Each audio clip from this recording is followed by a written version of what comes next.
Hello दोस्तों, स्वागत है आपका आपके अपने चैनल मार्केट सपोर्ट में। दोस्तों, आज की इस वीडियो में हम डिस्कस करने वाले हैं टाटा मोटर्स लिमिटेड के शेयर के बारे में। बेसिकली अगर आपने देखा हुआ, आज टाटा मोटर्स में एक भारी भरकम गिरावट आपको देखने को मिली है। कोई छोटी मोटी गिरावट की बात नहीं कर रहा हूँ मैं। नतीजे जिस तरीके के आए हो मैंने आपको कल ही बता दिया था। कल जब आपने देखा था सिचुएशन, जब इसके रिज़ल्ट की, तो मैंने आपको नतीजों के बाद ही वीडियो बनाई थी। तुरंत नतीजे आते ही नहीं बनाई थी, पूरा एनालाइज करके ही वीडियो मैंने बनाकर आपको सामने रखी थी।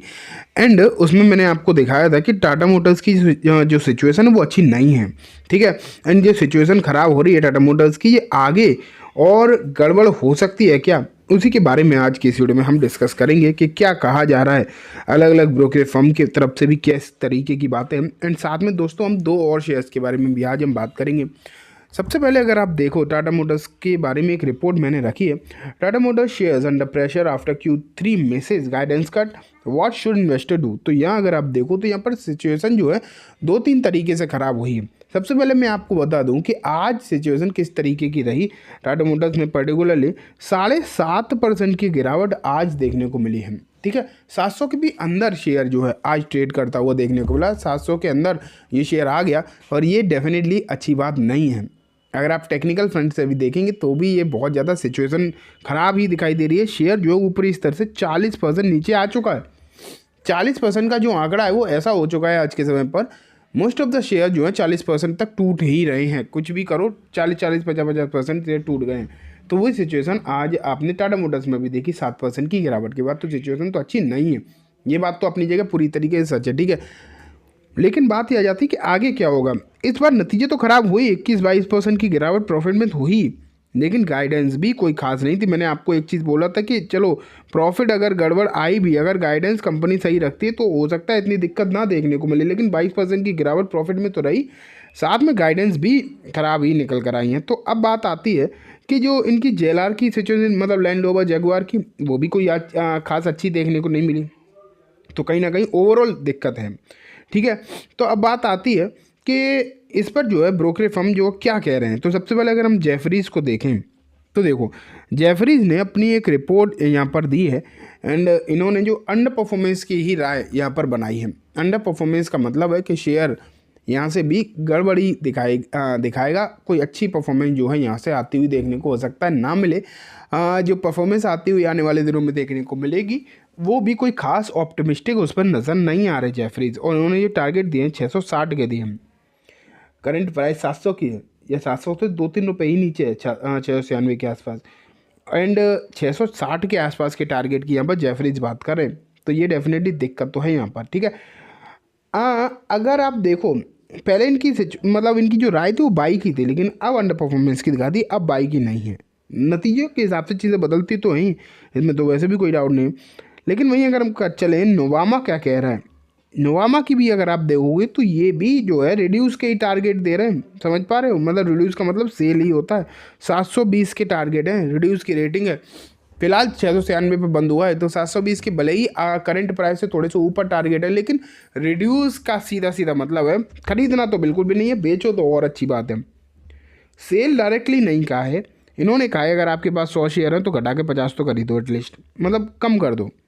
तो एक तरीके से अगर देखा जाए मोटा मोटा सेल के लिए ही बात यहाँ पर करी गई है। और जेएलआर की परफॉर्मेंस से सब नाखुश ही हैं।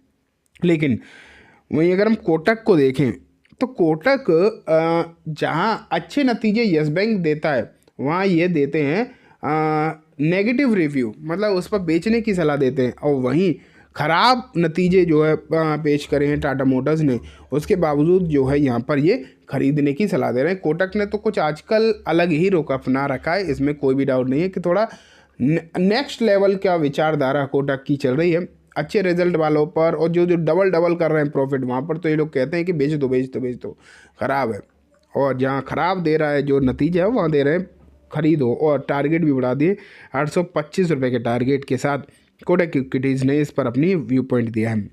अब आता है नंबर इलारा कैपिटल। इलारा कैपिटल भी अगर आप देखोगे तो ये भी जो है यहाँ पर ऐसा लग रहा है काफ़ी प्रभावित रहे हैं नंबर से। एंड इन्होंने टारगेट बढ़ाकर 909 रुपये कर दिए हैं टाटा मोटर्स के फिलहाल की सिचुएशन को देखते हुए।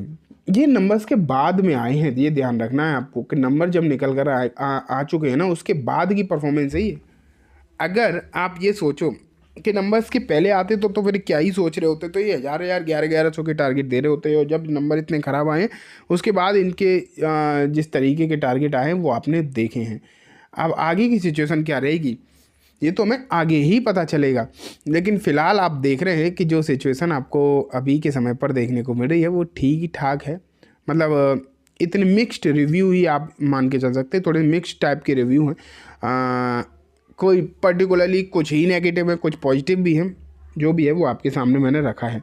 अब बात आती है दोस्तों कि बहुत सारी रिपोर्ट जो है निकल कर आई हैं, एक दो नहीं बहुत सारी। एक रिपोर्ट ये देखो, Tata motor shares give up 700 mark for the first time since November 23, can they bounce back. यहाँ भी वही बात है कि नवंबर 2023 के बाद पहली बार यहाँ पर ये काउंटर जो है 700 के अंदर निकल गया, 700 से नीचे फिसल गया है।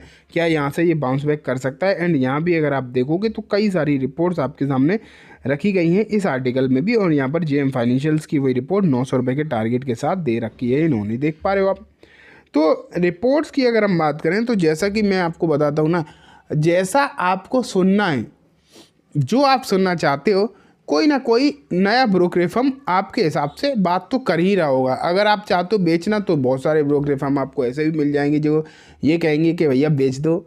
अगर आप चाह रहे हो ख़रीदना तो बहुत सारे ब्रोकरेज फर्म मिल जाएंगे, वो कह रहे होंगे ख़रीद लो। तो आप अपने हिसाब से जो है ब्रोकरेज फर्म चुन सकते हो, वो कम्प्लीटली आप ही के ऊपर डिपेंड करता है कि आप देखना क्या चाहते हो। दिखाने वाले तो लोग बहुत हैं, एंड जो आप देखना चाहोगे वो आपको देखने को मिलेगा भी, लेकिन शेयर सिर्फ आपके और मेरे कहने से परफॉर्म नहीं करता, ये बात सब जानते हैं, ठीक है। तो ये बात हो गई कम्प्लीटली टाटा मोटर्स के बारे में। अब जो है मैं आपको नेक्स्ट शेयर के ऊपर लेकर चलता हूँ, एंड दोस्तों इसका नाम है JBM ऑटो। ये देखो JBM ऑटो, अगर आप देखोगे तो JBM auto unveil 4 new product at Bharat mobility shows highlight strong order book. तो यहाँ अगर हम देखेंगे JBL ऑटो की हालचाल भी आजकल अच्छे ही दिखाई दे रहे हैं, लेकिन मैं आपको यहाँ पर दिखाने वाला हूँ स्प्लिट की वजह से कि ये इस काउंटर में अगर हम देखेंगे तो स्प्लिट आने वाला है। आज इसमें 7% की तेज़ी भी हुई है, लेकिन यहाँ पर 2:1 का रेशियो का स्प्लिट होने वाला है। एंड 31 तारीख, मतलब अभी जो 2-3 दिन बाद की तारीख है, उसको ही इसकी रिकॉर्ड डेट एक्स डेट है बेसिकली, ठीक है। कल की है 31 तारीख, तो कल इसकी एक्स डेट है। अब नेक्स्ट शेयर पर लेकर चलता हूँ।